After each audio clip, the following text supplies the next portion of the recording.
welcome to today's outfit. Please find your seats at this time and turn your attention to the screen for an important message from our series host, Houston Healthcare. Houston Healthcare. We're recognized as one of the top hospitals in the state based solely on the advanced medical technology we provide. But what isn't taken into account is our people. We have over 2,000 employees that are focused, dedicated, and sincere in their mission to create a positive healthcare outcome for each patient. It just goes to show that maybe the most important aspect of great healthcare is the people who are taking care of you, and that just can't be measured. Houston Healthcare, advanced medical care, closer to home.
Good afternoon, everybody. It's great to see such a large crowd here for the opening session of the Outlook series. I hope you noticed in the video that we make the statement that we build great communities. And what that means to me personally is that we are engaged and supportive in our communities, both in our professional and private lives, to seek advancement and just good outcomes for the community. So with that, I want to thank April and the chamber staff for allowing us to be on your team and for bringing great content in fresh environments to keep us all engaged. So thank you.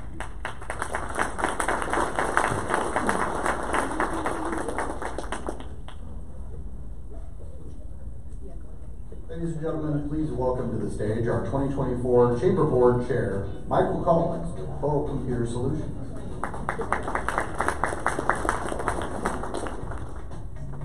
Good afternoon.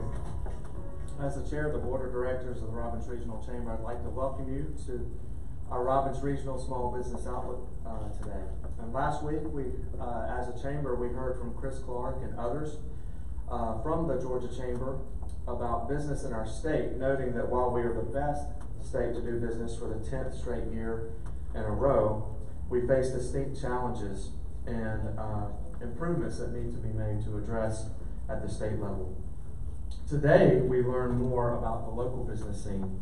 And today, you will leave as business owners and business representatives with actionable takeaways regarding critical issues impacting local businesses in our region.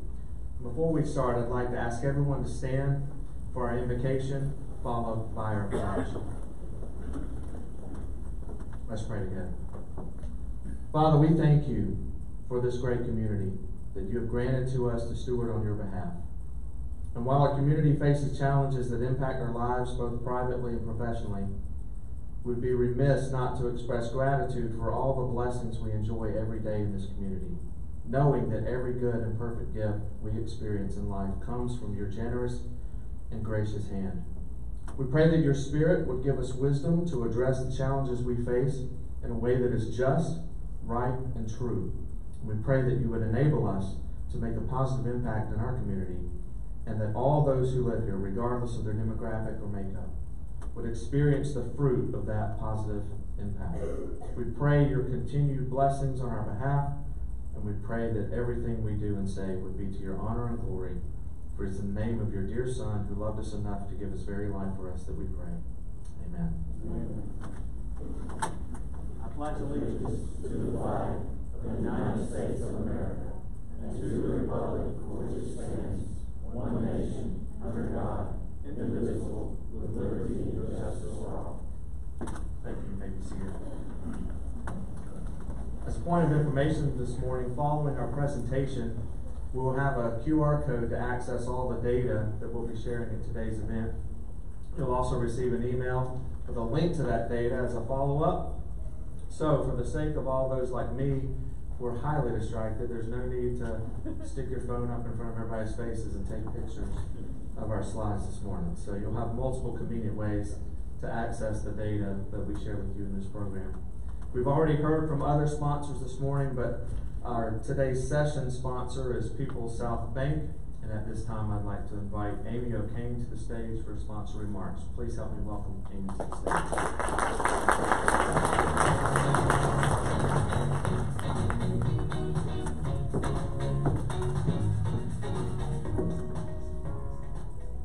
Thank you, Michael. Hello and welcome. I'm Amy O'Kane, the City President for People's South Bank. We are pleased to be the sponsor for today's event. People's South Bank is a privately held bank headquartered in Colquitt, Georgia. We are a $1 billion financial institution with 32 locations and over 200 employees. We currently serve the Middle Georgia market with our Macon office located off Gray Highway. And we are pleased to announce the opening of our newest location here in Warner Robins.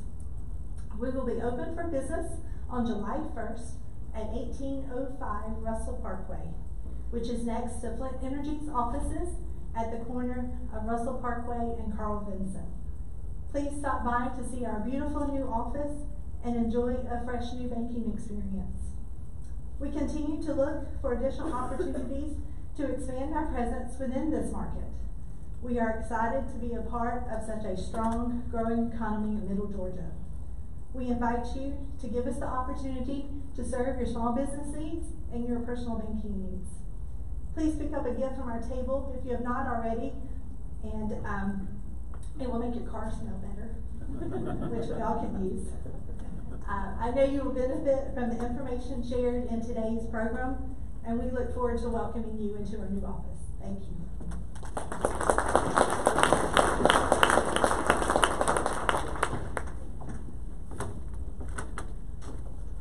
Ladies and gentlemen, please welcome the Robbins Regional Chamber President, April Bragg.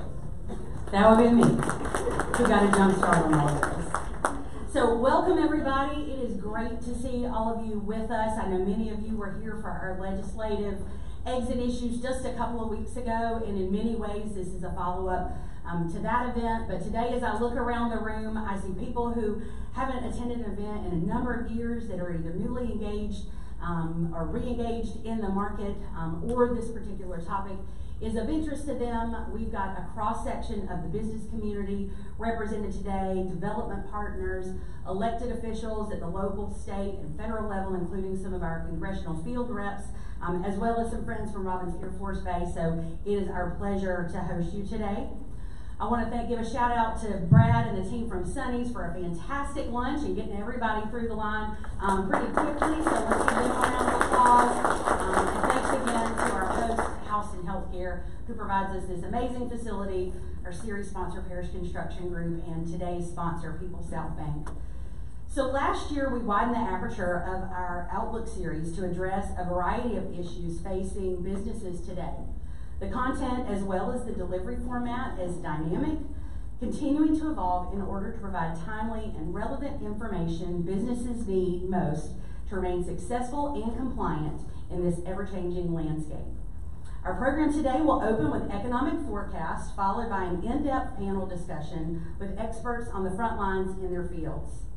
Our presenters have important information every local business needs to know about the economy, time-sensitive regulatory changes, new legislation, and regional trends, all impacting our business environment.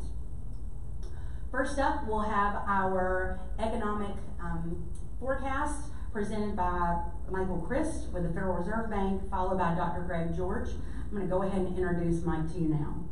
Mike is the Vice President and Regional Engagement Officer in the Federal Reserve Bank of Atlanta's Corporate Engagement Division.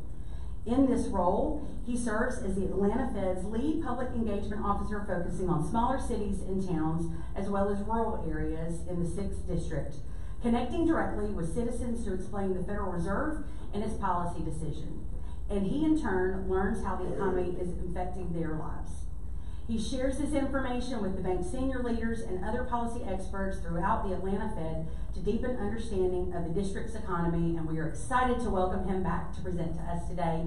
Please welcome Michael Grist.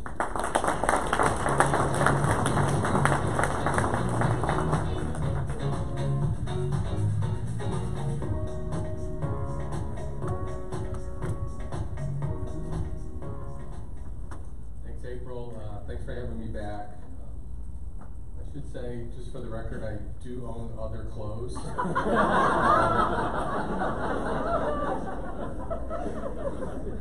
do I get off of that side? There we go. Okay, very good. You know, there's always a danger in coming back, because there are always going to be people in the audience that remember what I said last year and say, but you said this last year, you said that, Greg, it probably happened to you, and that, well, you're never wrong. I'm always wrong.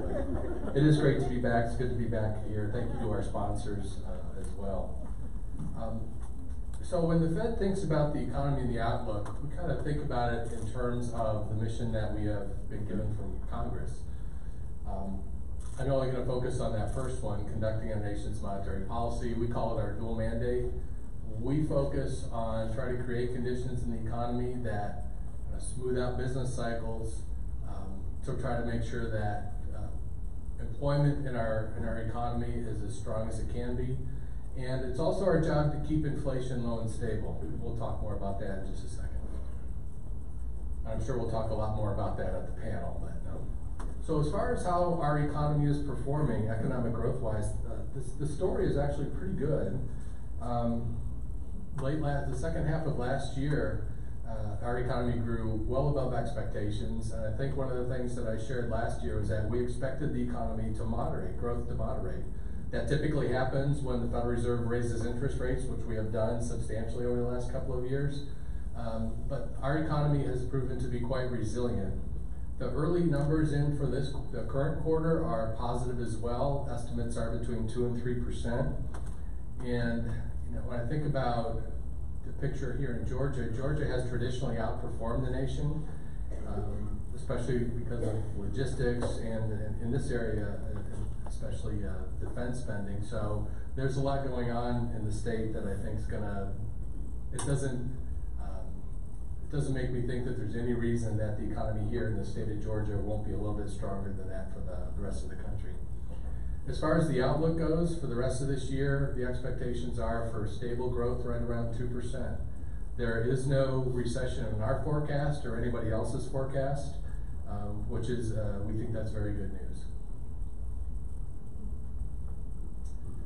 So on to our dual mandate. I mentioned that it's our job to keep inflation low and stable. This is a chart that shows an inflation measure called the Personal Consumption Expenditures Index. It's the one that the Fed focuses on, although we look at all kinds of different inflation indicators. The good news here is that inflation has come down quite a bit over last year. After peaking well above our 2% target late last year and early this year, we started to decelerate a bit. So those price increases that we suffered through in the wake of the pandemic, those are decelerating. The bad news is that deceleration has kind of hit a bit of a speed bump early this year. The decline in the pace of price increases has slowed and in some cases backed up a little bit. So my boss, Raphael Bostic, has said, and I think if you're a Fed watch, you've probably heard Jerome Powell, the chair of the Fed, say this: we are going back to 2%. We're going to get there, but we expect that road to be a little bit bumpy, and I think the first part of this year, we're witnessing that. We had a consumer price index report come out this morning. It's a different measure than the PCE index, but the news were surprisingly positive there. So it didn't increase as much as a lot of folks thought. So this is part of that bumpy road down to 2% that we're experiencing.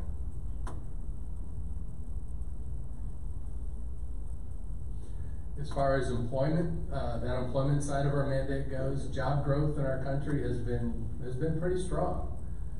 Georgia's job growth tends to outpace that of the nation just like for economic growth.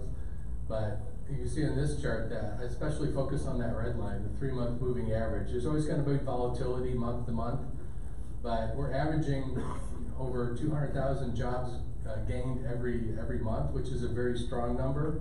And quite frankly, in the wake of what the Fed has done to try to slow the economy down, to bring inflation down, it's quite surprising. Typically what happens historically when the Fed increases interest rates, not only does the economy slow down, it often goes into a recession. That hasn't happened. And we see job growth decline substantially. That hasn't happened. And as far as the unemployment rate goes, it's ticked up a little bit, but it's still right around 4%, which is near historically low levels. And on a really positive side, coming out of the pandemic and the year after, we saw a huge gap in the number of jobs that were available and the number of people who were actively looking to fill those jobs. We've seen over the last year that gap, a little bit longer than a year, but that gap continues to shrink. So more people are coming into the labor force. The labor force participation rate is increased, which means more people are out there looking for work. So we're seeing some healing in the labor market in the wake of the pandemic, which is another good sign. I mentioned that the Fed increased interest rates to slow the economy down. This is the main tool that the Federal Reserve uses. It's called the federal funds rate. This interest rate that we have direct control over influences all interest rates around the country, in the economy. And beginning in early 2022, we started to increase that rate. It's been around 5.25%, between 5.25%, 5.5% for the last several months. And again, we do this to try to slow the economy down, to bring inflation down. Coming to the pandemic, I know I shared this with you last year, we had a real mismatch in the supply of labor and goods in the economy. Very low supply of goods, supply chains were disrupted.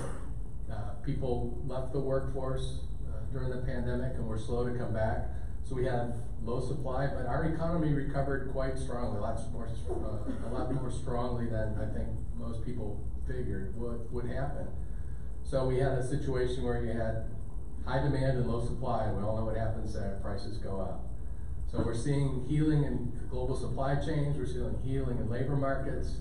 We've raised interest rates to slow things down, to bring inflation down. And those are the things that lead us to believe we're headed back towards that 2% target for inflation that the Fed has, without driving the economy into a recession. I'll leave you just with a couple of quotes. The top one is from my boss, Raphael Bostic, who's on the right there. His current expectations are that we'll be able to start lowering interest rates later this year. Full disclosure, around this time last year, we were thinking we'll be able to start lowering interest rates by mid-2024. That clearly hasn't happened, and that's largely a result of the fact that we have seen that inflation rate progress towards 2% kind of stall early this year. We want to be incredibly careful. We, like I have anything to do with the decision. My boss and his colleagues want to be very careful when they decide to lower interest rates, because we found out the hard way back in the 70s, if you start to lower interest rates too soon, inflation can spike back up again. We don't want a repeat of that experience, and we certainly don't want to wait too long to start lowering interest rates, because that could put the other part of our dual mandate in jeopardy, to keep the economy going with strong growth strong enough to keep adding jobs. And Jerome Powell shared this at his press conference after the last time the Fed met to decide what to do with interest rates. He thinks it's unlikely that we're going to go up. So that implies that continued progress back to 2% is something that is something that we expect. And I'll leave you with, I almost said propaganda, it's not propaganda. I think following the Fed is pretty important. It's an incredibly important institution. I'm just not saying that because I work there. Its decisions affect everybody in this room. They affect your plans, what you're going to do with your businesses. So just keeping up with what my boss is saying is pretty important. I have some pamphlets outside. The other thing I have outside is, I mentioned inflation. One of the reasons that we're confident that we're going to get back to 2% we do a poll of businesses across the Southeast and ask them what their expectations are for prices over the next year. And after going up during when we saw inflation go up, those expectations have come down and they've stabilized, getting closer to 2%.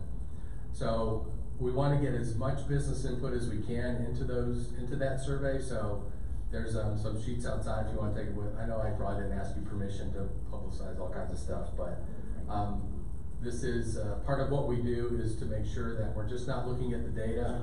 We're just not making forecasts. Forecasts are fallible. Forecasters are humble, and we have a lot to be humble about.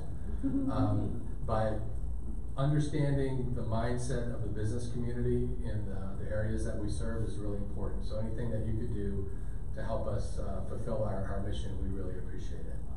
So April, I'll stop there and look forward to the panel.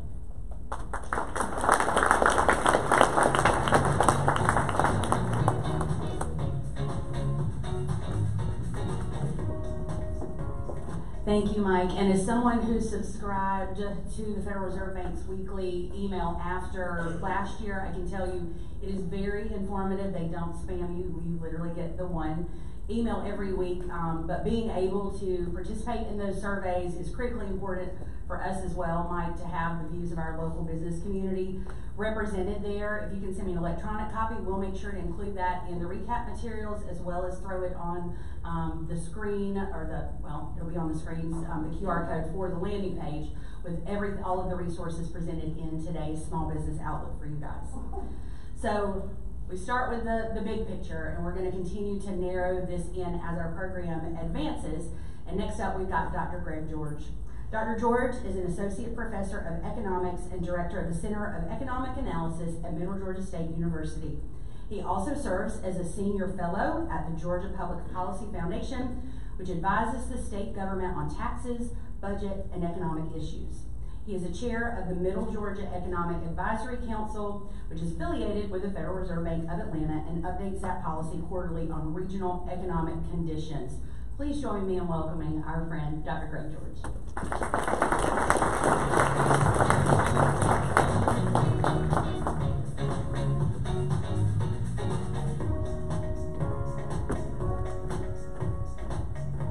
too have more than one suit. I also got some nice watches there. They're different there today. It's always fun to follow Mike. He gives me plenty of material. I'll save all the jabs though for the panel. First of all, thanks April for inviting me back. I appreciate it, and getting me off of there as quickly as possible. Also, my second year doing this, I'm excited to be here, and this is always a great event. And I'd like to give you guys a little bit of local flavor. I will start off. First of all, it's really easy to do economic outlooks in Warner Robins because you guys just are always rocking. Everything is just always great here, so it's gonna be great again. But the thing I really want to point out was my son just graduated from Georgia State after one of those kind of long and arduous college experiences and expensive ones, and so I'm very proud of that. And we had a little panic at the end of the semester about a month ago when I was presenting in Atlanta at the one of the Rotary clubs up in Atlanta on AI and its impacts on the business communities, that kind of thing. And I was so worried about my son's graduation, making sure everything got done, that I brought the wrong suit top and pants. They were mixed up, and you could kind of tell. So I was distracted, so I did that. So I told the people in the audience, please don't notice that my suit doesn't match, and they said, you're fine. And so then he graduated yesterday. We found out yesterday that he had in fact graduated, everything's good, and I was so happy, and I got distracted, and I wasn't supposed to wear a tie, and I did, and I forgot to wear a belt. So please don't notice that I'm not wearing a belt. And it'll make me feel better. Okay, so when I do these economic outlooks, forecasting is tricky. I want to get to that in a second. I like to give you guys information, kind of show you guys where we've been locally, where we're at now, and then just kind of try to get a feel for where we're going. When it comes to forecasting, and Mike just alluded to this, they've got great resources up in the research department at the Fed, and I work with a lot of the folks up there. And they've got great data. When you have great data, you know, kind of garbage in, garbage out, or good data in, you know, good results out. At the local level, you just don't have access to the same kind of data. You'll see some of the stuff here that I have. The best I can get is still a little dated. And that's just because at the national level, they collect some data, but it's just not enough to do the mathematical forecast. So just a note on forecasting, economists like to look at 3 ways of forecasting any particular event. One thing is fundamental forecasting. So that's where you build models and use the data. That's just difficult to do at the local level, but that's the kind of stuff that you see a lot coming from the Fed, and they tend to be, you know, as accurate as they can be. Technical forecasting is just a more simplified version of just kind of following the data, looking at the trends in the data. So if you see an upward trend, they tend to kind of continue upwards. And the saying that I like to say is that trends tend to trend. So that's kind of the idea of technical forecasting. And you can get more technical with technical forecasting, looking at Fibonacci sequences and all that kind of stuff, but that's another way. And the third way is judgmental forecasting. That's just using your gut feeling and your intuition. And sometimes that's the best you can really do. And at the local level, I think that's what you have to kind of go with, is we all have an intuition about where we're at, what we're doing. I think you'll even see in the Q&A session, that idea that you always have kind of a feeling.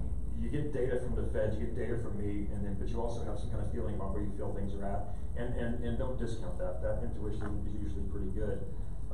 So where have we been? You know, we had, as Mike mentioned, we had the interest rates hiking. That did tend to slow down and tighten the markets in terms of lending, and I'll show you that on my next slide.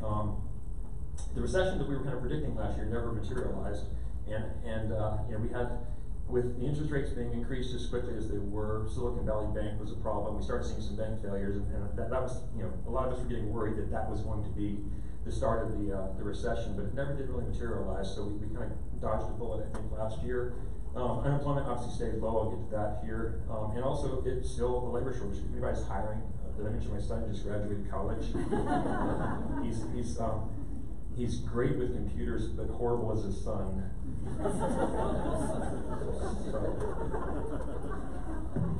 Let's, on that note, this is the housing permits in Houston County. So all these are Houston County. It's not one around specific, it's Houston County in general. And you see that, you know, during COVID, we had the low interest rates. I think a lot of projects got started during COVID when interest rates were dropped to 0. A lot of people got active and started, you know, various, you know, projects. But then as the Fed increased interest rates, you see a rapid decrease over the last year or two in housing permits. And I drew this graph back. I noticed you were using Bureau of Economic Analysis or BEA slides. I'm using Federal Reserve slides. I'm not sure why I'm using your stuff and you use whatever. But this, if you look at you got the 2008, 2009 recession there, and you look at in this area, the number of housing permits. I mean, we were higher. We got higher than we were then, and it's kind of descending at the same rate. So this just kind of jumped out at me. Just the look at this graph seems a little bit scary. Now, that being said, I looked at all the other houses. There's a lot of good recent housing data available at the Federal Reserve Economic Data Place in St. Louis, St. Louis Fed.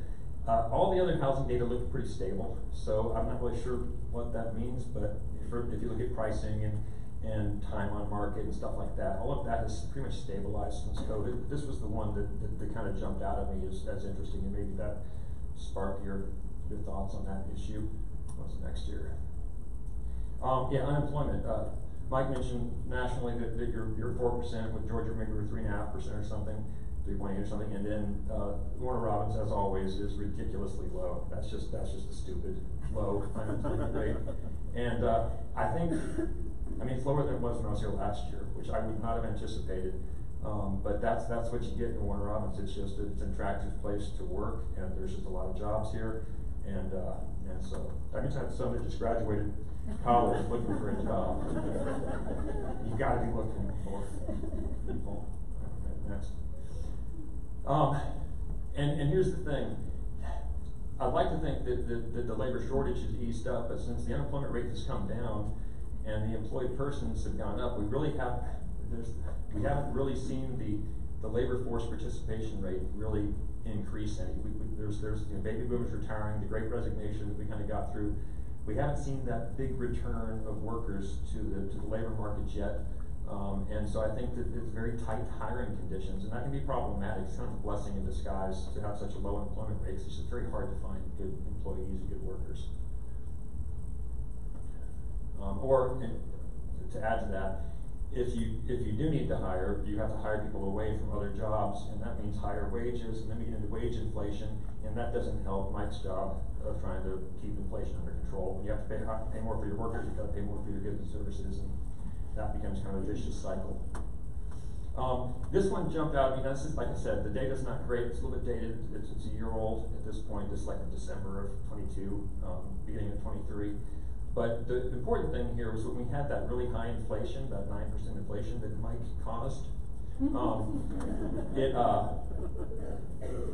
This is real GDP. This is adjusting for inflation. Everybody kind of showed a lot of GDP growth if you include the fact that everything was expensive. Because when you do GDP, it's the quantity times the price. So you can make more stuff and prices be stable, or you can have prices go up and make the same amount of stuff. So what you really want is prices being stable and the economy just growing and more goods and services being produced. So you see, if you adjust for inflation here in this area, when you have high inflation, we're still growing, accounting for that inflation, which was a good sign. Again, data in Warner Robins and Houston County is always kind of like that. It's always pretty good. As Mike mentioned, the state's better than the nation, and Warner Robins one of the top areas in the state.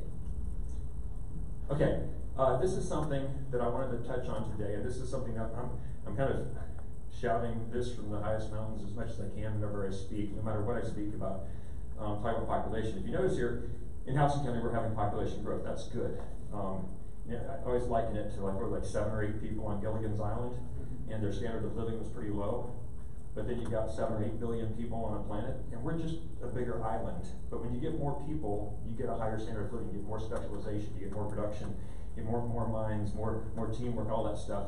So population growth is always the key to economic success. You need the population growing for that to happen, and you've got that population growth here in Warner Robins. But bad news, and apologies to anybody over the age of 65.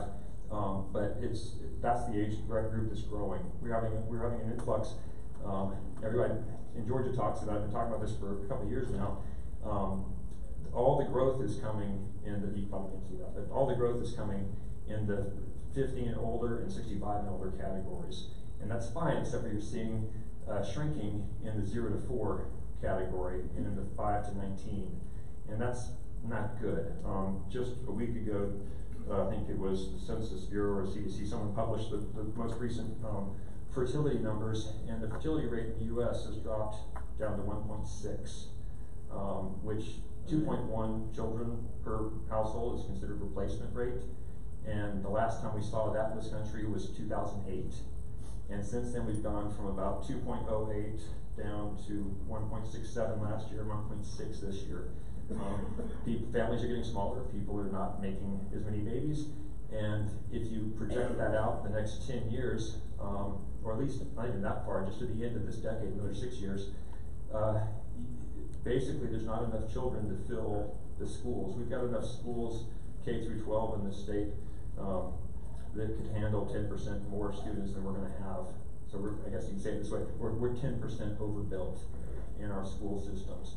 So my message to local business leaders and to politicians and everybody else, you really need to concentrate on any kind of policies or ideas that can help encourage young families to move here, families with kids, because that supports the school system. Otherwise, you find big drains on your healthcare system, you find big drains on your social services as the population ages, and again, that's not the employable. At 65 and over is not as employable as the 20 to 35 bracket. That's who you need, and they're the ones that are making kids to fill our schools. So if that's the story all over, I'll just end on this statistic. This happened about 10 or 15 years ago in Japan, but it just happened 2 years ago here. It was the first year in 2022 that we sold more adult diapers than baby diapers in this country. So just keep that in mind. You don't want an inverted pyramid of population. You want a pyramid. I'm not offering to help this problem at all. Happily divorced. But you guys need to fix it. I wish my friend David Danz, I always say something really inappropriate when I speak publicly. My friend David Danz, I don't know if he's here, he always just does that. I'd love to see him do that. Here we go. So last year, this is something that Mike alluded to this, and I know I'm running short on time here, so I'm finishing up here. One thing that economists never do when they do these presentations is show you what they did last year, because we don't want to show you how wrong we were. But I don't care. Just look, because I'm not bad here. This is great. Last year I said bad news: continued tight labor markets. They got tighter. A plus there. Continued tightening in the lending market. Stayed tight. I don't think you guys increased. Did you guys increase interest rates any last year? Did you go up a little bit? Yeah. So increased tightening a little bit in the lending market. And also we saw that with the housing, permits coming down. That suggested tightening in the lending market to some degree. And wage inflation, we did see that. There was 2 or 3 or 4% wage inflation in Warren Robins, so we're starting to see that tight labor market causing an uptick on wage inflation. The good news, labor market started to correct. I think I probably missed that. It didn't correct as much as I wanted it to, but I wanted to see, the unemployment rate I thought would have maybe come up a little bit. We'd have a better pool of people to hire from, and that just didn't really materialize. Inflation is under control. I'm going to probably talk about that a little bit in the discussion, and the Fed has done a good job, surprisingly good job, in my opinion, of getting inflation down to where they want it to be. And I'll have a few more things to say about that later. Strong market for graduates. That means my son graduated from college and is looking for a job. All right. So now the risky part. I'm going to go ahead and predict we're going to have continued tight labor markets. You're just going to have a hard time finding workers for a while. It's tough. I mean, like I said, a 2.8 unemployment rate is a blessing in disguise, because it's just really rough on business owners to find the workers that they need. Interest rates are going to hold. Mike alluded to that. I don't see anything moving fast or coming down fast since inflation is still a little bit high. I think we're going to keep those high interest rates. 5% is not high interest rates, but it is compared to the last 15 years. Wage inflation may end if the economy slows. I don't know. This may be more of a make-in feeling. I've been getting a lot of calls from business owners, and they're just starting to kind of get antsy about things. So I'm kind of getting a little bit of that intuitive feeling that things might be slowing a little bit. There was a report out in the New York Times, I think it was, maybe Wall Street Journal, about the number of restaurants that are closing down, and that's kind of a leading indicator. People are not feeling as confident, so consumer confidence is an issue that I like to keep a close eye on. And then the good news also, though, is that inflation will persist. I'm not sure what I meant by that. It should stay the same. And then you guys seem to be insulated from national and state trends. I mean, a recession is a national metric, and it doesn't mean that every place in the nation is doing bad. And Warner Robins being kind of a traditionally strong economy and going, I don't think you guys are seeing the same restaurant closings here that we might be seeing in Macon or elsewhere in the state. So that's just something to keep an eye on. And I think that's it. Thanks. I hope I kept within the time limit, and I'll pass it back to April.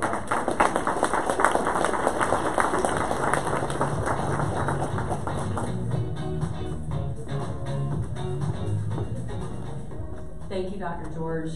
One of my favorite things about having him as a presenter is there's always going to be at least one nugget or indicator that I had never considered, this year, of course, being adult diapers versus baby diapers. But I will tell you, as the home of Robins Air Force Base and one of the finest school systems in this country, we're going to be getting a lot more baby diapers. I can tell you that almost 10 years ago now, the school system absolutely led in our decision to move to Houston County, and we are very blessed as a community. You could see that from the report, but just continuing to see the kind of growth that we're seeing in our community is always a great thing. So thank you guys for that economic forecast, and we're going to shift into our panel discussion now. So two of the external factors that impact businesses the most, of course, are the economy and regulations. In the 13 years that I've been in chamber leadership here and previously in Milledgeville, I honestly can't recall a time where we've seen more rules and more economically significant rules coming out of specifically the federal government and non-elected oversight agencies basically micromanaging business. In addition to working with our development partners to advocate for pro-business policy, like you're going to hear about with the Lieutenant Governor and Georgia Chamber's red tape rollback, it is also our role as a chamber to educate and equip you, our members, with this kind of vital information. I'm incredibly excited about the expert panel that we've assembled to break things down for us today. So as most of you know, Sarah Murph was our board chair last year, and she has truly been a driving force in helping us rethink, reframe, and reimagine our Outlook series.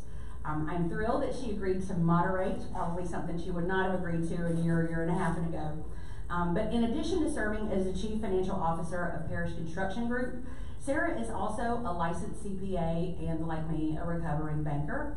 So she's got a lot of professional interest in this area, and unlike me, Sarah is a little bit of a data nerd. She loves to follow trends and identify opportunities to unpack what's driving that information and what's missing from the discussion. So you guys are in for a treat with her today. Joining her on the panel today are, of course, our two economists who you heard from earlier, along with my new friend, TJ Hudson. TJ is a native of South Georgia. He serves as the Lieutenant Governor's South Georgia Field Director and oversees the statewide Field Rep program. TJ is a dedicated public servant who is the county manager for Truitland County, and until 2020 was the county probate court judge, chief magistrate court judge, and election superintendent. I'm tired just thinking about that, TJ. And wrapping up our panel is Jonathan Martin, who has newly joined us on the chamber board. Jonathan is a managing partner of the Macon office of Constangy Brooks Smith Profit LLP. He focuses his practice in employment discrimination litigation for management, defending corporations in lawsuits arising under Title VII of the Civil Rights Act of 1964, the Age Discrimination in Employment Act, and the Americans with Disabilities Act, as well as related state laws. Jonathan also represents management in traditional labor law issues under the National Labor Relations Act and in wage and hour issues under the Fair Labor Standards Act. So you guys have a rock star panel for us today, here to break it all down. Please join me in welcoming our panel to the stage.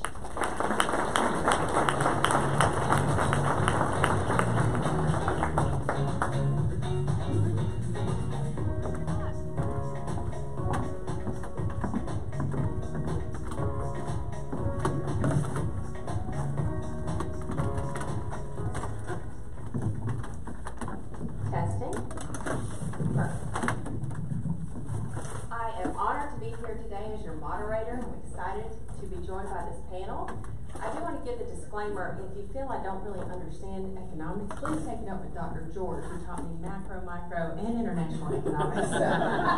Poorly.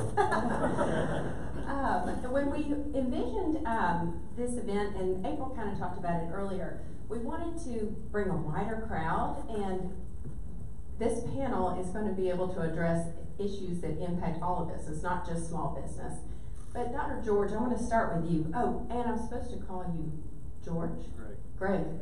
Oh, that's right. The other thing I want to say is we want to keep this very conversational. So I might address questions to specific members of the panel, but please just jump in and join the conversation. We joked earlier that this is our fireside chat. Okay. So Greg, last week, you alluded to this in your presentation, but last week we saw the University of Michigan Consumer Sentiment Index fall sharply to its lowest level since November. This came after the Conference Board Consumer Confidence Index fell again and is now at its lowest level since 2021. There seems to be a disconnect between the data coming out of the Fed or the Bureau of Economic Analysis and how people feel. Can you speak to that? Well, yeah, two things there. First of all, I think Mike can probably speak to this better about the importance of consumer confidence in kind of seeing where the economy is going. But the overall broad picture of why sometimes us economists Mike at the Fed and me through the Center for Economic Analysis, we give you guys numbers, and you look at it and you go, that's not what I'm feeling. It's like maybe the unemployment rate. We give you like a 2% unemployment, 3% unemployment rate, and maybe it feels more like 4 or 5% to you guys. Or maybe with inflation. If you noticed in Mike's presentation, he showed you a measure called core CPI, core inflation, and that's minus energy and food. And you talk to people, and we say inflation's low, so it's only 2.8%. That includes energy and food, and anybody in here probably knows that energy and food is a pretty big part of your monthly budget. And so, wait, you're excluding, what if those prices are going up? It's hurting me in my budgeting. And the reason that Mike and the Fed uses those numbers is those numbers are more stable. Energy and food are so volatile that if you leave them in there, it sends false signals. So what they're concerned about is which direction that data is moving. And so they're unemployment, they're using what the U3 is the headline number, not the U6. And there's different measures of unemployment, and I would argue that what you guys feel is the U6 unemployment number, which is usually a little bit higher, or a lot higher than the U3 number. But again, for policy purposes, you can't use those volatile numbers. You've got to use the more stable numbers, otherwise you get false signals. So I think we as economists have to do a better job of explaining when we say core inflation and we're excluding food and energy, we never really tell you that's the number we have to use, even though you may be feeling something a little bit higher than that in your day-to-day lives. Greg, you made a great point in your presentation when you were talking about, not the diapers thing, although I find that fascinating, about you're getting more calls from businesses kind of expressing uncertainty. So we talk to a lot of businesses too, and they're not as confident maybe as they were last year. And consumers, what you said, I couldn't agree with more. People look at what they're paying for at the grocery store, and although we see those price increases decelerating, meaning they're not going up by as much as they were, they're not going back down to where they were before. And that's what people feel, that's what they experience. And if your wages aren't going up to account for that increase, then it really hurts. And I think that's part of the consumer confidence part. And it's so important, confidence, consumer confidence. It's 2/3, 70% of our entire economy is consumer spending, so we watch that really closely. And if I could just add one more thing to that is important. When you talk about prices go up, we had high inflation for a while there. What was a grocery bill of $100 is now $137, and next year it's going to be $139 or $140. We're not going back down to $100 groceries, just like you can't buy a new car for $3,000 anymore. When inflation stays in, we don't want deflation. To bring prices back down would cause a lot of problems in the economy. So you just have to kind of let wages catch up and let the economy kind of find its new equilibrium. Some other numbers that came out today and yesterday were retail sales seem to be flat in April, and CPI is starting to cool. I think people are going to really be celebrating that CPI cooling, but it's probably too soon to tell. Any thoughts on those numbers that came out? Again, I think it's that same kind of sentiment that people were starting to see with the consumer confidence. We're starting to see with businesses getting a little bit, starting to question things.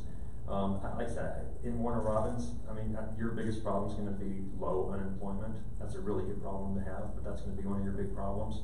And you might have a little more inflation here because of higher wages and stuff like that. That's going to be your problems. But the alternative would be high unemployment and deflation. That's not a great place to be. Sure. Another reason consumers might be feeling that way, we've heard a lot about housing and housing prices increasing. Are there dollars going to things? Consumer spending has stayed up or relatively the same. It continues to increase, but are they spending it in areas that are less fun? Like I noticed that recreation, when you look at the PCE, is decreasing, but healthcare costs increase, medical cost, housing, transportation, gas, those things. So they're still spending money, but maybe not in elective areas. Yeah, there's a thing in economics called the substitution effect, and when prices go up, people move from top shelf liquor down to the bottom shelf liquor. I didn't yesterday, but my son graduated top shelf. But yeah, and that substitution effect is important, and they'll move from going out to restaurants to eating more at home because it's cheaper. And that's where you kind of keep an eye on those kinds of metrics to see if things are kind of slowing down. And nationwide, they do seem to be slowing down. switching up a little bit, Mike, how is the Federal Reserve's policy adapting to the changes in the labor market, particularly with the rise of remote work and automation and impacts of AI? Oh, it's a great question. So our overall mission hasn't changed. It's, as far as employment goes, to try to create conditions in the economy that encourage high employment rates and low unemployment. Automation has been happening for a century and a half. It's the pace of automation is increasing. I don't know enough about AI to say anything about how that's going to impact the labor market, but those changes are always happening. What doesn't change is our mission, but what does change is our responsibility and our trying to figure out how those changes are affecting the economy. And when I say affecting the economy, what I really mean is how are businesses incorporating those changes into their planning. So we talk to businesses about what they're doing. A lot of them, and this has to do with that labor force gap that both Greg and I have talked about, a lot of them accelerated their move towards automation over the past couple of years because they had to. They couldn't find employees, so they started to automate more. Where that leads going forward, how that impacts the labor market, there's going to be a lot of PhDs written on that, especially because that change is accelerating. And the data only tell us so much. The measurements of the formal economy are only so good. Listening to what businesses and people that are actually in the labor market are telling us helps us try to understand where all that leads and how we can incorporate that information into kind of achieving our mission is where we're at. Thanks. Anybody else want to add to that? The next thing I want to ask is, I think we've all noticed as you drive around town, maybe KFC's hiring at $15 an hour. The bottom end of the labor wage market has inflated pretty quickly. Do you think the professional wages, any thoughts on professional wages catching up with the rate of growth from entry-level wages?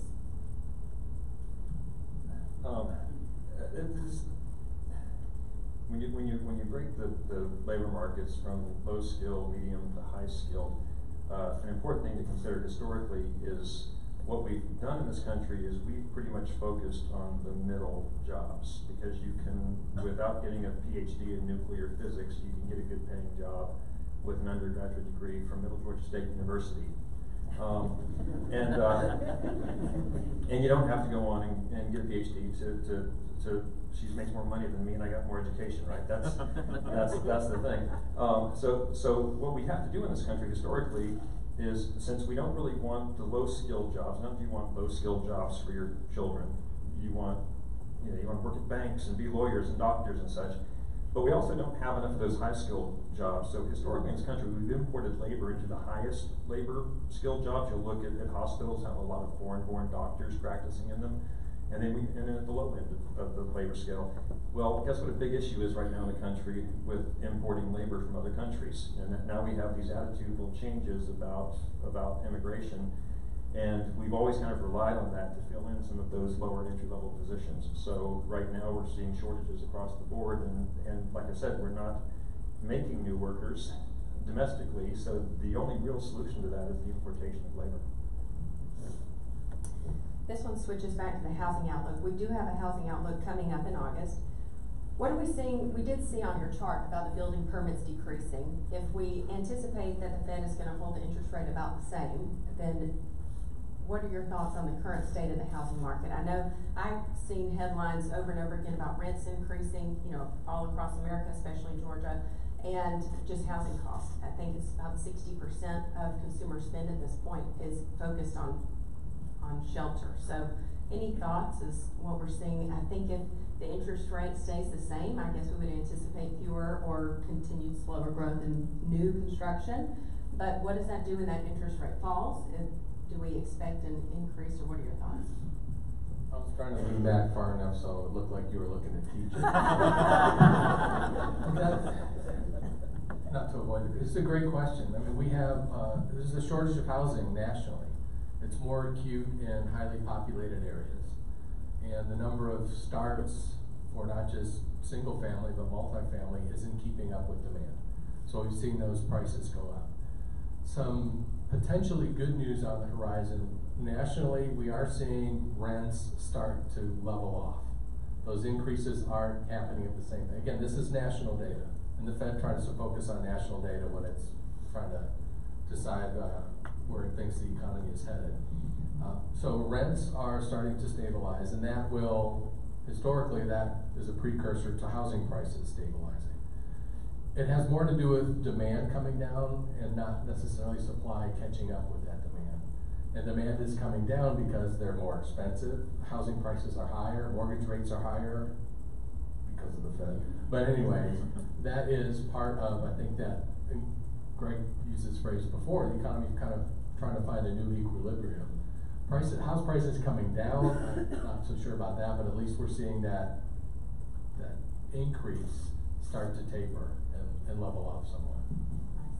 Before we jump off of economics, do you have a favorite informal leading indicator of the Lipstick Index, Global GID? Charitable giving, I don't know why, but charitable giving seems to be one that it caught my attention a long time ago. That being said, I haven't been keeping up with it, but if you do look at charitable giving, when people start slowing down their charitable giving, that means that they're starting to tighten their wallets, and that to me is an interesting leading indicator.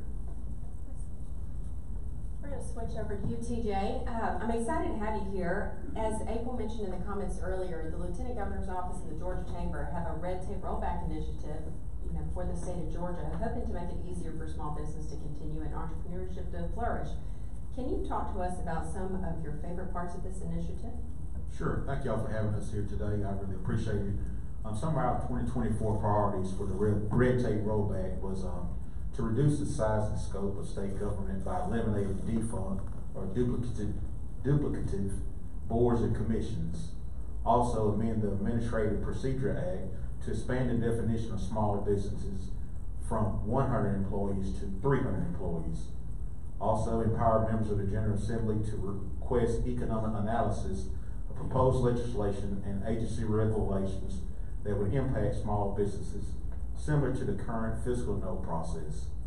Also strengthen the power of the General Assembly to oversee and review proposed state agency regulations and improve the process for obtaining professional and occupational licenses while giving licensing boards more flexibility. Nice.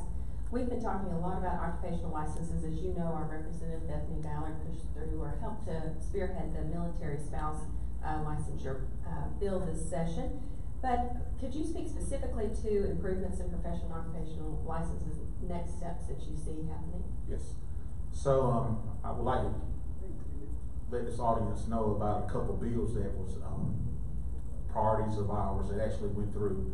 Senate Bill 195 is several license reforms, including licenses for spouses and transferred military members.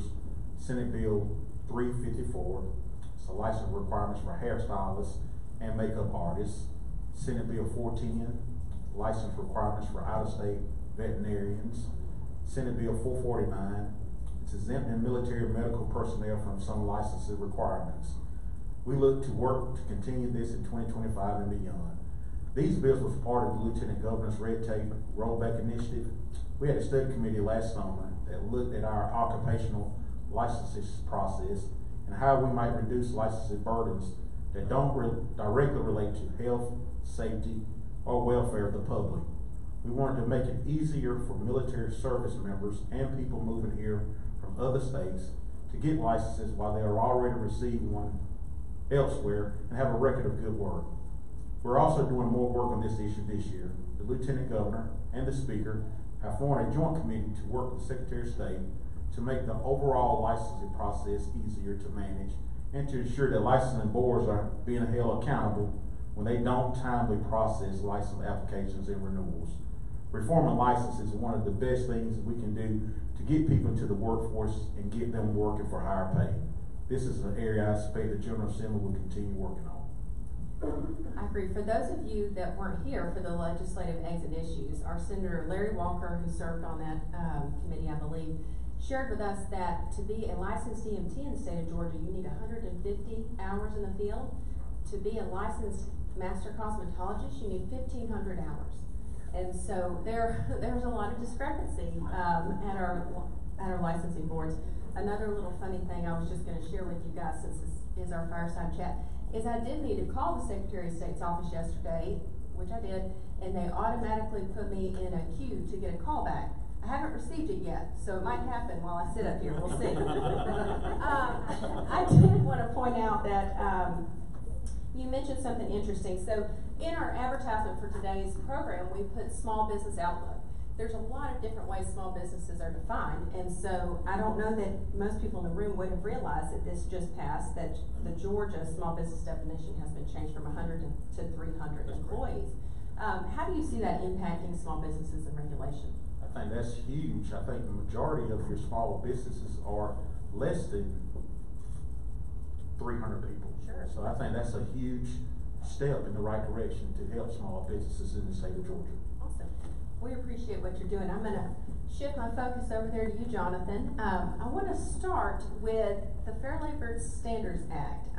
And, you know, the changes they're making, I think it's July 1st, to exempt versus non-exempt classification.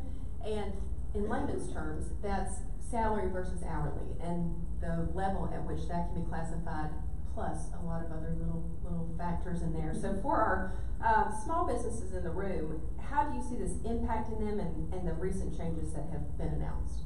Well, I guess we need to back up. You know, the Fair Labor Standards Act is probably the most violated of all American labor and employment laws, because most people get it wrong. And it's a perfect example. You know, Sarah had mentioned hourly versus salary. Well, salary is not the indicator of whether or not you're exempt from overtime. It's one part of it, but it's not the entire. So I see businesses all the time, we go, we don't pay overtime, everybody's salary. Well, that's not the law, because there are actually three categories of employees. They're salaried exempt, they're salaried non-exempt. You can have salaried employees that you still owe overtime. And then there's hourly, and hourly always get overtime. Now the salary, if you ever look at the Fair Labor Standards Act, it's kind of like the Effective Lobbying in Congress Act, because there's so many industries that are excluded for this reason or that reason. But generally there are three exemptions. We call them the white collar exemptions. It's the executive, the administrative, and the professional. They all require a salary threshold, and that's what's changing effective July the 1st. Currently the salary threshold is $684. They get the same pay regardless of the quantity or quality of their work. So if they work 30 hours, they still get the same salary. If they work 60 hours, they still get the same salary. That's going up from $684 to $844 starting on July the 1st. Then it goes up to $1128 on January the 1st, 2025. But the salary threshold is only one part of it. So for the executive, for example, you also have to have additional things. And the conjunctive has to be all of them. So salary threshold, and their primary duty is management. That means more than 50% of their time. And they supervise 2 or more full-time employees. And they have the authority to hire or fire. So you can basically micromanage somebody out of an exemption by taking away their disciplinary authority. The administrative salary threshold, and they have a non-manual office type job that relates to general business operations, and they exercise independent judgment and discretion with regards to matters of significance. And it doesn't matter what you call them. So, you know, executive assistant, if that means secretary, they're non-exempt.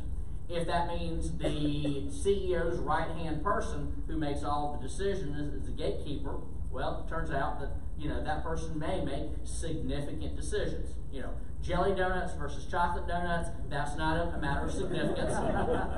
Depends right? who you are. Yeah, exactly. And so the point is, they've got to be able to make decisions. Can they spend your money or not? And the classic administrative is like HR, finance, accounting, government relations, marketing. But they've got to make independent decisions. And then there's the professional, which is same salary threshold that we just talked about. And they have specialized knowledge in a field of science or other learning that's generally characterized by a prolonged course of study, right? It's accounting, law, medicine, nursing, and they exercise independent judgment and discretion. And the problem with the Fair Labor Standards Act, from your perspective as business owners, if you're screwing up Bubba's pay, then you're messing up everyone's pay in that job category. and they have their own what we call collective action rules. It's a simpler way to get to a class action. And if you violate the law, then statutorily you owe them a liquidated amount equal to what you should have paid them. In other words, automatic double damages plus automatic attorney's fees. So when I first started practicing law, back 30 years ago, FLSA collective actions probably averaged a couple of hundred in the United States. Now they're about 10,000 a year because the trial lawyers have figured out this is a gold mine. If I ever switch to the dark side and become a plaintiff's lawyer, the FLSA is where it's at.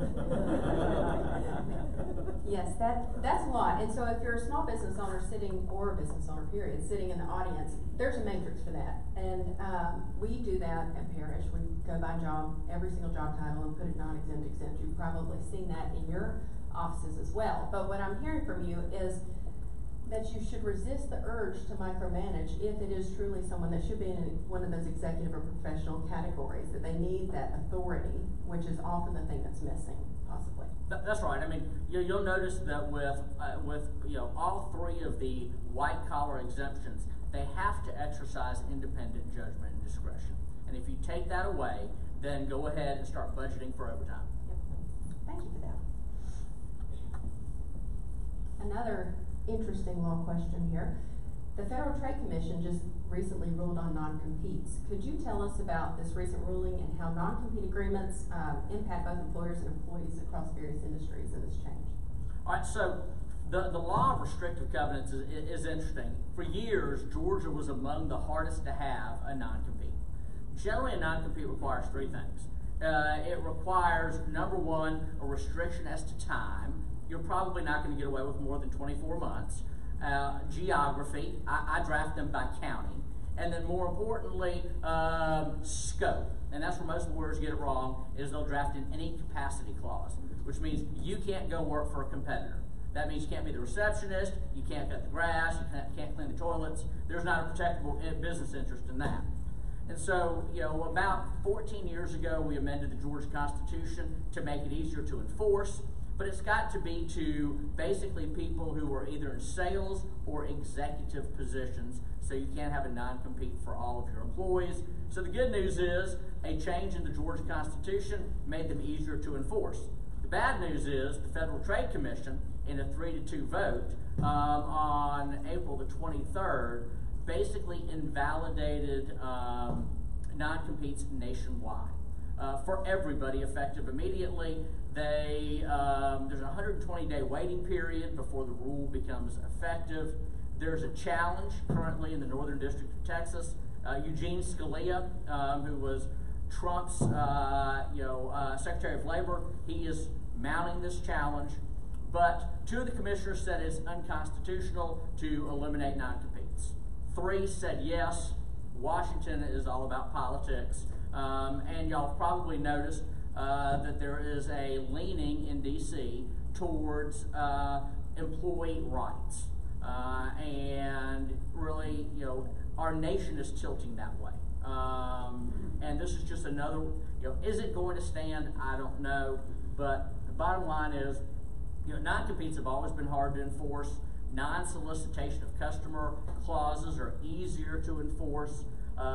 Right now, we know it's a problem. What's likely to happen? If I were betting, of course, lawyers guessing on what judges do is a little bit like economists guessing on what the economy is going to do. But if I were to bet, I think there's probably going to be an injunction that will wind up bringing this back, which gets us back to the regular rules. If you're going to have a non-compete, it's got to be somebody who is either in a senior sales or executive position, and they've got to be reasonable as to time, scope, and geography. Scope is the one where most people get it wrong, and then you've got something that's not enforceable. Okay. Any suggestions for any businesses that have existing employment contracts in place, what they need to do? Well, that's one of the things the Federal Trade Commission has said. If the regulations stand, then you need to send a letter to every one of your employees who has a restrictive covenant and let them know that they are no longer bound by that covenant. So I encourage y'all to sign up for all of the labor law firms, free stuff, get it from our firm, the Constanzi Law Firm, get it from Jackson Lewis, Fisher Phillips. Make sure you sign up for it because they're rapidly changing developments nationally in labor and employment.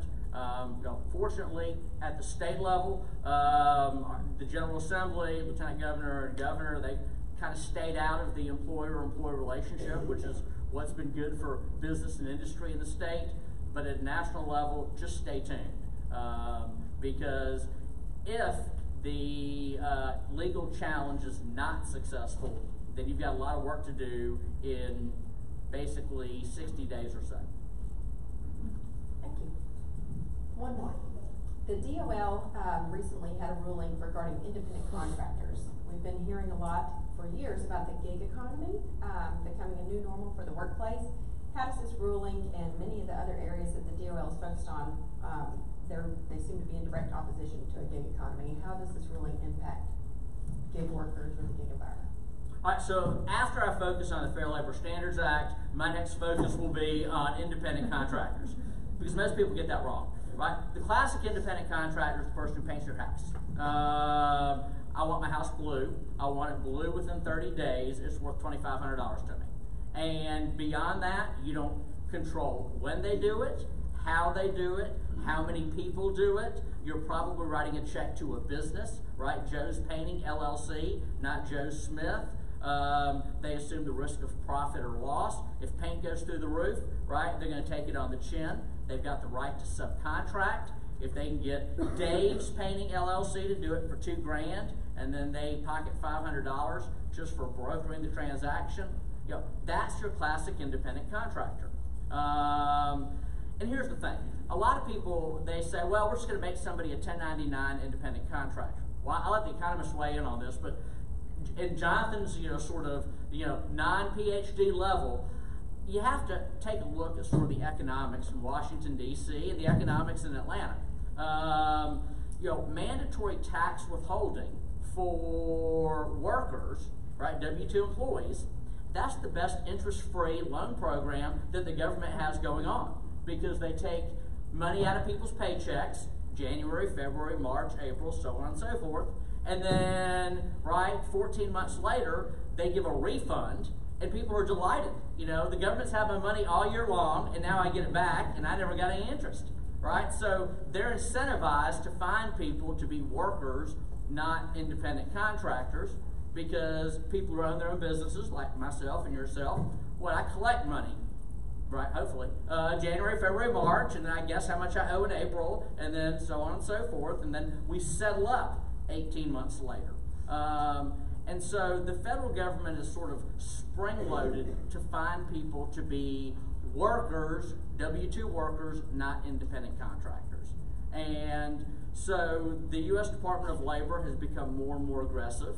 And of course, they have a test, and the IRS has a test, and the Georgia Department of Revenue has a test, and the common law, that's a fancy lawyer's way for saying that's how we've always done it, they've got a test.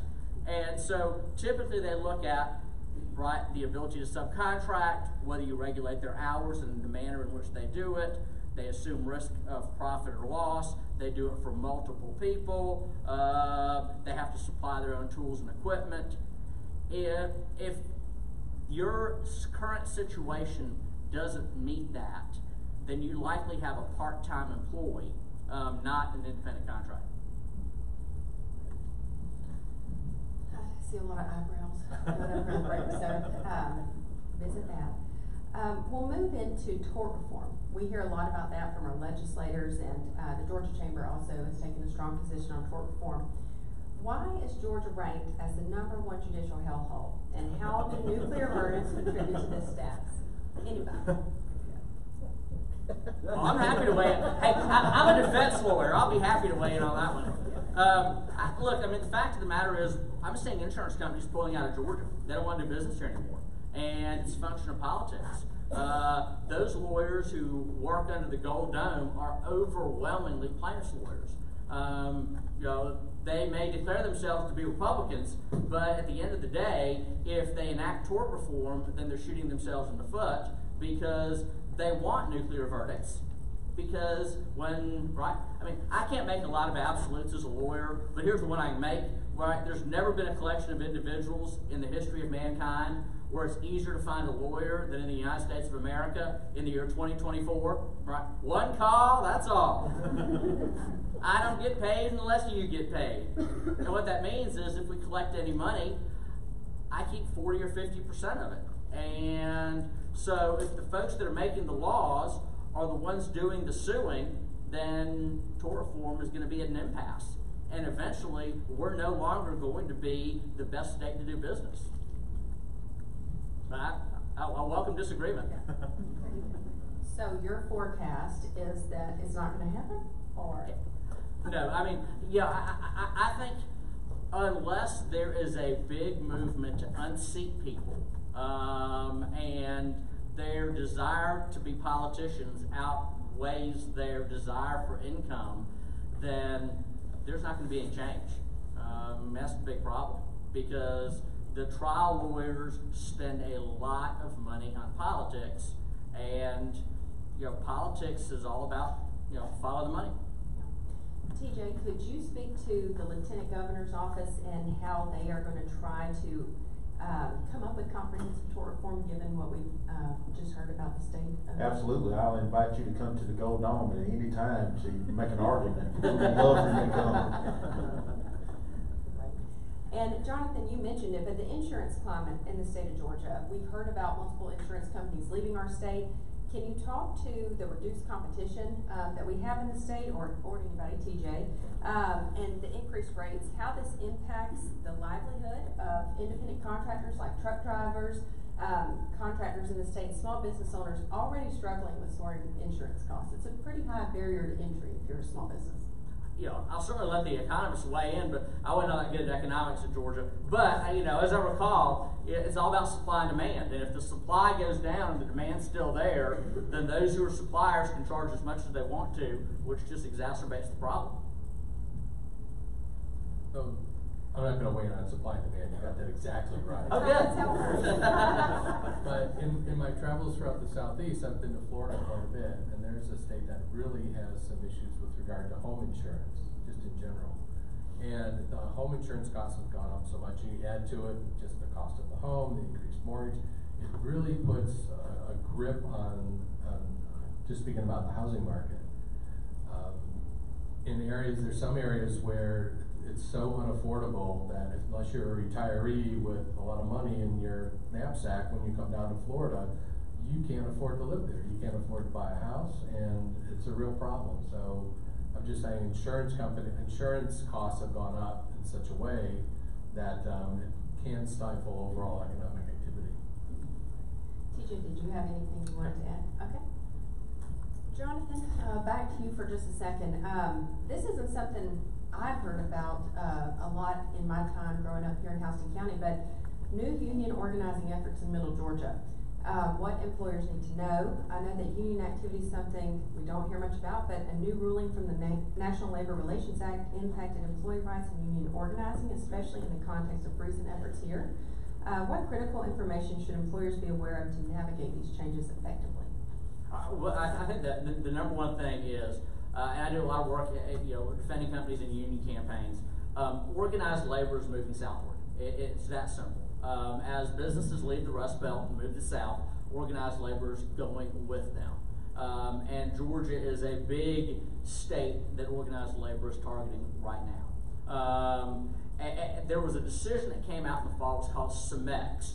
And I won't bore you with the details, but the way that it typically works is this. If 30% of your workers sign a union authorization card and then they file it with the National Labor Relations Board, you have a secret ballot election. Do we get a union? Do we not get a union? And average, it's probably within about 30 days you're going to have the election. For years, labor unions will not file a petition with the NLRB unless they have at least 60% of your people signed up. And they do that for a couple of reasons. Number one, there's some legal challenges they can mount. Number two, if they can't win an election unopposed, then they're certainly not going to win a contested election. Against that backdrop, there have been a number of pieces of legislation that have been introduced at the national level. One was called the Employee Free Choice Act, one was called the PRO Act, and they tried to basically bring in card check recognition. What does that mean? If enough of your workers sign a union card, you've got a union whether you know about it or not. That has failed. It won't get through the Senate. Having said that, the NLRB, which is probably the most political and least understood of all the government agencies, they issued the SMEX decision, which basically shifts the burden. If one of your workers comes forward and says, we demand recognition, now the burden is on the employer. You've got 14 days to demand an election, and if you don't do that, then you forfeit your rights. Now, and by the way, if you do get an election, if you commit any unfair labor practice charges, they could force you to recognize a union, even if the workers ultimately vote it down. Now, against that background, the sort of heart of organizing in the state is Middle Georgia.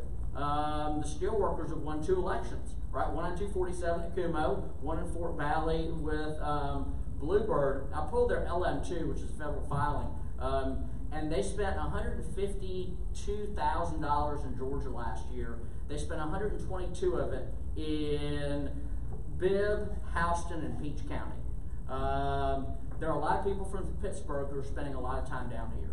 And for those of you who think I'm a small employer, they're not going to come after me, well, I was sort of curious about that. So I pulled the petitions that have been filed in the state of Georgia in the last 12 months. And here are my stats. Of the petitions, 53% have been against employers that have less than 30 employees. 44 have been against employers who have less than 20 employees. 34 have been against employers who have less than 10 employees, which means organized labor isn't targeting small employers, not large employers. Using the new definition of small business, there's only been one election in the last 12 months in Georgia that's against a large business. Everybody else is 300 employees or less. So, you know, and obviously when organized labor comes in, the Heritage Foundation has said that your costs will go up by a minimum of 10%, probably significantly more. So, pay attention to that too. I have a whole card now on threats. So, the first one on here is how are emerging physical security challenges affecting businesses today, and what strategies can be implemented to mitigate these threats? I think that this question was submitted and has to do with premises liability issues probably that we've been hearing a lot about. Do you have any other thoughts maybe on that, or other physical threats businesses may face here in the state of Georgia? Well, you know, one of the highest verdicts in the last year has been a premises liability verdict. And I think it was against CVS, you might have read it was $34 million. And 2 guys were selling something on eBay in the parking lot, and one guy shot the other, and they sued the store, and a jury returned a verdict against the store, getting us back to tort reform. I've certainly seen lots of instances, and I'm defending a couple of lawsuits right now that deal with workplace violence. You've got to make sure as business owners that you're at least trying to figure out, how can I keep my employees safe? That's the first thing. The second thing, I'd be interested from the economist perspective, I'm seeing more and more, I've had this happen to at least 3 clients this year, where somebody has held their IT systems hostage, right? And I mean, the CEO in one company got a text message. It was very nice. You know, dear Mr. CEO, don't be mad. This is just business. We've taken over your IT systems, and if you wire $1 million to this offshore account, then we'll give it back to you. Have y'all seen any data on, you know, that movement and how is it affecting the business community? I haven't seen any data, but anecdotally we hear from companies that they're having to spend more, not just on protection, but some kind of insurance product for if that kind of thing happens. And just speaking as an organization, the number of things that we do differently now at the Federal Reserve compared to what we did just 5 years ago, an old person like me has a lot of trouble keeping up with all these newfangled changes. It takes me 3 passwords to get into my computer every day, which another reason, April, I'm so glad you loaded up the slides, because that would have taken up 5 minutes of my time. But it is a growing cost and a bigger threat, and we've listed it as, again, as an organization, at the top of the list of things that we're concerned about when it comes to running our own group. That's a huge threat, and as a CFO of a company that gets targeted all the time, with crazy emails and attempts, we also, I think something that probably most businesses in here have dealt with is either fraudulent ACH or fraudulent checks being washed, checks being stolen in the mail. We've had all types of postal service issues here in the state of Georgia, of course. What advice, do you have any advice from the Federal Reserve level on how businesses should protect themselves from all of these new methods and ways that people are being So, another unabashed plug for our website. One of the things that we do, we publish a weekly blog that talks about these issues. How to protect yourself, we give financial literacy as a part of that, but also just, we're a big part of running the nation, I call it the plumbing of our payment system in the country, kind of way behind the scenes.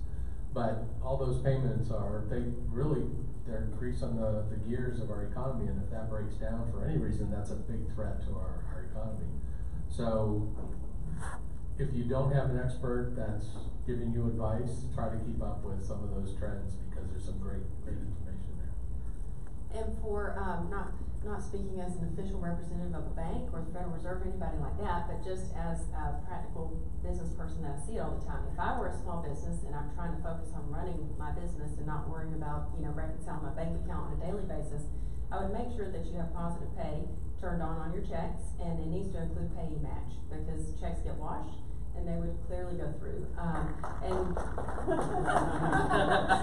So make sure you have that, and turn it on for ACH as well, because criminals can easily get your routing and account number off of the checks that you're paying them with and try to hit your accounts through ACH.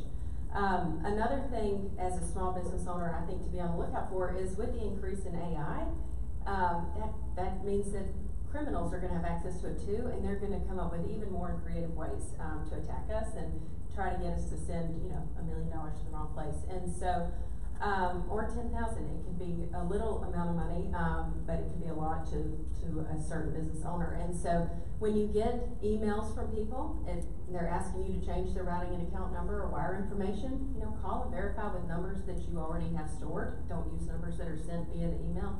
And just go above and beyond, because it's your money and you have to protect it, especially with those wires, right? I'd just like to add one thing to that. For the past 3 years, I've been a private beta tester for OpenAI ever since GPT-2. And I don't know if you guys have been paying attention to this, but just Monday they came out with GPT-4o, which is just a conversational AI. It's just someone, and they're comparing it to the movie Her, where the actor fell in love with his AI because just had conversations all day. We've got that now. That's there now. By the end of this year, they're probably coming out with GPT-5. And Sam Altman just last week said that the AI that we're using right now, GPT-4 and 4o, are comically stupid compared to what 5 is going to be like. So just be prepared. AI agents is going to be the buzzword for a little bit. When you see AI agents coming out, they're going to be basically assistants, a clone of you that's just smarter than you, that can handle a lot of your day-to-day routines. So those emails that we're talking about, phishing emails, they're only going to get better. It's going to be out of control, and it's just ramping. I think Microsoft just committed $100 billion on hardware to build the next infrastructure for the next wave of AI, and that stuff they're passing the Turing test easily now. So we got to be really careful. Would anybody like to speak to how businesses can effectively manage their online reputation in this data age and prevent potential damages and foster a positive image in the digital space? I've got a really bad answer to this question. Something that I do. I was asked this when I was presenting on AI up in Atlanta last month. A guy asked me about his own personal digital identity and his own security, and I said, well, what I do is I don't try to protect myself. I just every morning I get up and I search the internet for things like cat towers. I hate cats. I don't want anything to do with cats. And cat towers are those things you put in your house that cats can climb on. And I'll just do that. So as far as my idea is, make the internet think I'm like a 67-year-old cat woman. and just flood them with misinformation, right? And You're really not that far away from me. I'm starting to worry. But seriously, you know, if you only do the things that you like on the internet, then they know exactly who you are. So instead of trying to hide from them, I just flood them with misinformation and make them guess what they're doing. Now the problem is, I get all these ads for like cat litter and baby diapers and stuff that I have no interest in. Well, all of us that have voice enabled on our phone are going to get some really interesting ads up here today. Okay, before we go into the lightning round, one more deep economic question here. How sustainable is the current level of the national debt, and what are the long-term economic implications of our debt level? Great question.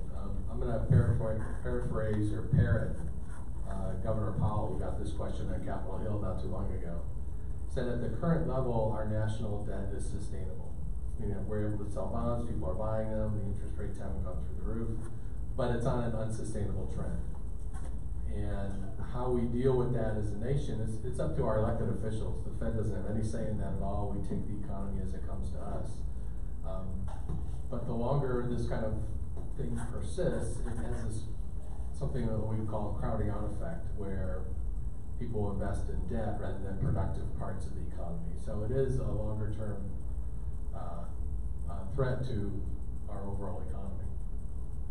Yeah, I've been paying attention to the debt to GDP ratios around the world, and if you remember when Greece got into a lot of trouble, 2010, 2011, 2012, they stayed in trouble.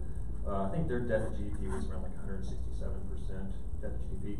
Japan has been hovering around, I think, 240% debt to GDP, and they're doing okay, but they've got a very active central bank that allow direct purchases. So they've kind of linked their central bank with their fiscal policy in ways that are, again, not probably sustainable in the long run. Luckily, I hope we're more like Japan than we are Greece, right? And but it's worth keeping track. What are we, 130%? Yeah, and would you agree that there's no like magic number, Obviously, where there's no tipping point? Well, it mediated by what your interest rates are, because that's the difference between Japan at 240% and Greece at 167%. Greece was looking at 20% interest rates, and Japan's at 0. Fair enough. But there's no how should I put this? The lower your debt, the less susceptible your economy is to a shock or a crisis, having that big impact on interest rates, which could be a tipping point. Right. Yeah, and it seems like whenever the next crisis comes up, you know, COVID being the last one, you know, you guys are real quick to hit that $1 trillion button up there, and we just get more money, and I think we need to start thinking about how we deal with crises. That you can't just throw money at every crisis. You know, there's other issues.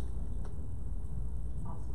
Okay, so I want to end with the lightning round. What is the main takeaway you would want the business owners in the room to leave here with today? Start with you, Mike. Why me? Well, I'm going to say one very self-serving thing. You've heard a lot about how the overall economy is performing. There's some great information out there. The Fed wants to be accountable. We want to be transparent. We want to make sure we're doing the best job we can do. We want to be out in the community listening. So if you're like looking for a speaker for a Rotary Club or a Kiwanis group nearby, let me know. We don't want to be the ivory tower group. We want to learn and understand how the economy is performing from your perspective, not just looking at data and doing economic forecasts. TJ? I just want y'all to know that the Lieutenant Governor is a friend. Y'all can always call upon us. We'll always be there for you. We're here to listen to your needs and how we can assist and help you guys. So if there's anything that we can do, please feel free to reach out to our office. And again, thank you so much for having us here today. I really appreciate it. Thank you. Jonathan? Well, I mean, I think the biggest takeaway is this. I know I've said things that have probably terrified everybody in the room, but look, I mean, at the end of the day, in 30 years practicing management side labor law, what I found is this. It's generally not a what's the problem, it's a who's the problem, right? Whether it's union organizing, whether it is a lawsuit, whether it's a government investigation, generally, whether it's actually wage inflation, to Greg's point, it's how you treat your people. Just by show of hands, how many of y'all know somebody who's left a higher paying job for a lower paying job for quality of life? Keep your hand up if it was you. See, it's not about money, it's about treatment. People go to third parties, whether it's Uncle Sam, Aunt Georgia, the steel workers, or Mr. One Call That's All, and they go across town to your competitor because they don't feel like they're being listened to, they don't feel like they're being communicated with, and they don't feel like they're being led. I've been working with Mike at the Fed probably since like 2012 or so, maybe even earlier than that, 2010. And I always get a lot of questions about the Fed, and what Mike said about the Fed and the work that they're doing, I can vouch for that. They're not an evil conspiracy organization up there trying to hook up their bankster friends across the country. They really are interested in helping stabilize the economy, and they're very predictable. If you just listen to what they say, they're gonna tell you they're not lying to you. They're gonna be very transparent. And also, if you're concerned about interest rates, inflation, unemployment, and what they're going to do with interest rates, just watch unemployment and inflation, and they're a broken record. If we have high inflation, they're going to keep interest rates high. If we have low inflation, they're going to keep interest rates low. And then if we have high unemployment, they're going to lower interest rates. And if we have low unemployment, then they're liable to raise it. So right now we're in a very low unemployment and a fairly high interest rate environment. That's a recipe for at least keeping them high or even raising them. And that's why we saw the predicted cuts vanish this year. And that to me as an economist, I'm just sitting there going, yeah, there's no way they're gonna start reducing rates because the numbers are telling them not to right now. So just keep your eye on that and understand that they are the good guys. They are doing the best they can, but they've got an unenviable task of trying to please everybody, which is difficult. Well, thank you. Thank you all for your attention today. I think this was a great panel discussion. Thank you.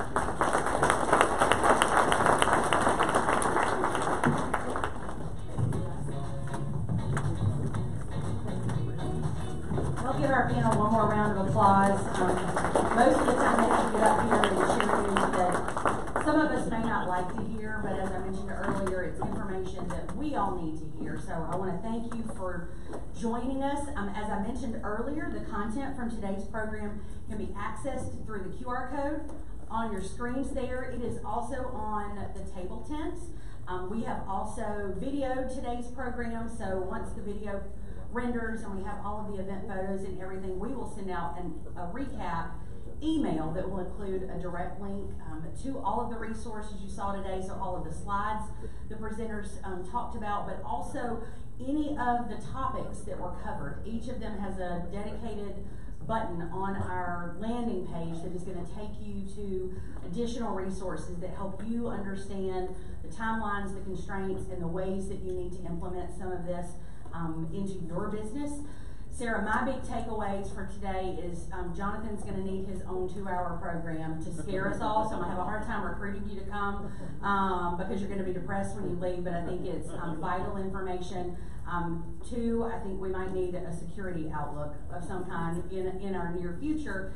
And then 3, which I think is so important, and I referenced a number of our elected officials who were in the room, and I just want to say personally how grateful I am for the common sense approach to government that we get to witness every day, locally, at our state level, and those that represent us here in Washington. But it's important, if there's an opportunity for you to get involved with your industry regulatory agency, or if you or someone you know should be representing us in Atlanta, in either through the legislature or another seat, I encourage you to run. I encourage you to back candidates who are pro-business, who are going to help us, Jonathan, not stay the political hellhole of the nation, and find common sense solutions to moving our business community forward, because business is where it's at, and business is what employs these people and keeps our economy going. So enough about that.